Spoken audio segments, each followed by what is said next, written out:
I was recently in Amritsar to attend a music festival. Three unrelated images of the city gave me an insight in what really is happening, or rather, not happening in Punjab.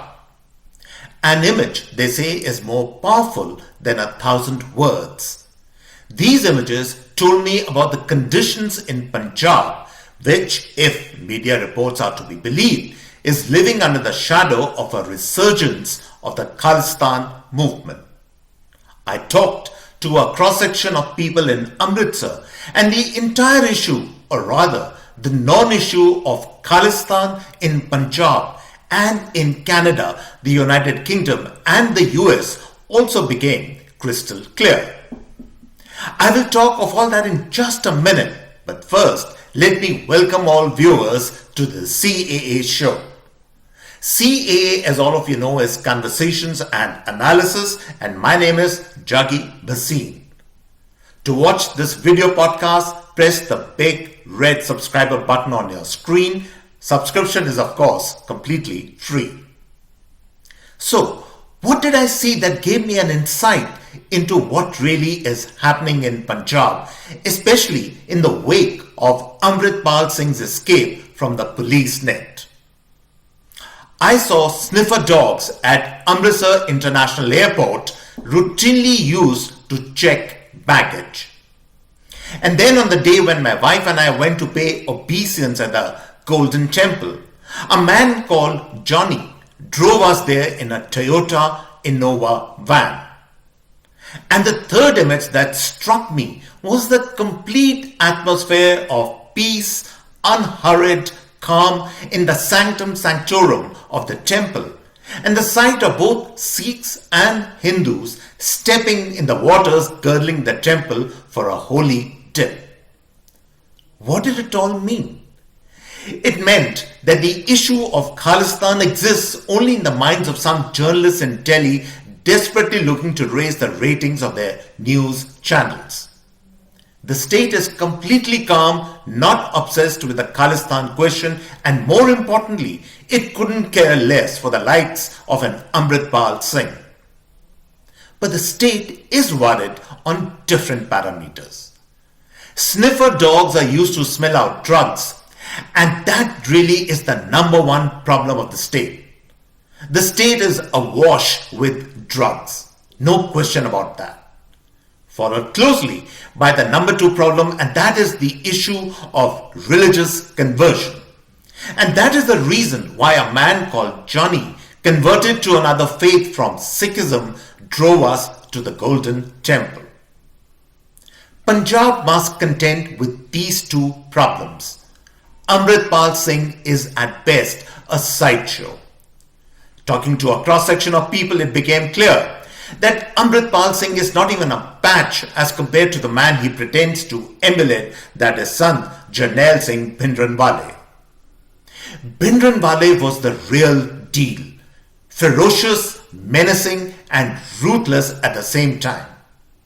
Amritpal Singh in comparison is just hot air that also which leaks. He is less a charismatic leader and more like a National School of Drama product, changing face, wear and appearance all the time to survive. This much becomes clear in my Punjab visit. But that does not mean that the issue of Khalistan is a non-issue in Canada, the United Kingdom and the US. A section of the Sikh community has hitched its bandwagon to this ignoble cause in these countries. And let me tell you why this has happened. The first and foremost reason is that many of these ardent believers, the leaders of the community, have abjectly failed to integrate the community in the mainstream in these countries, even after decades of living in foreign lands. There is still a strong element of ghettoization that characterizes the community.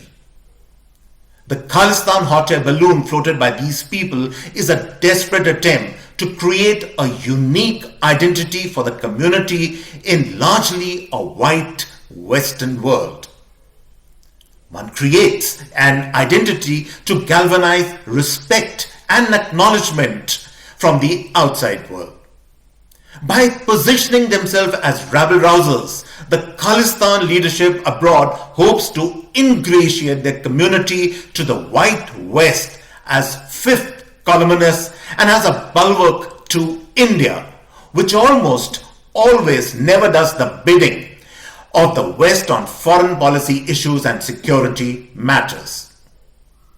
The Khalistan leadership desperately needs attention from the West by pleading with it to use them to pressure India.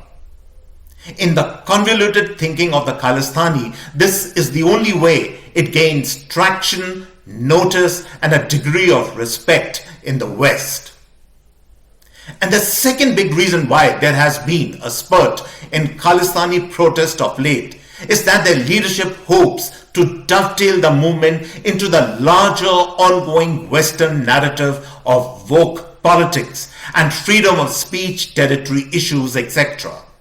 So that in the process, the Khalistani is given the same kind of respect and understanding as perhaps the embattled Ukrainian.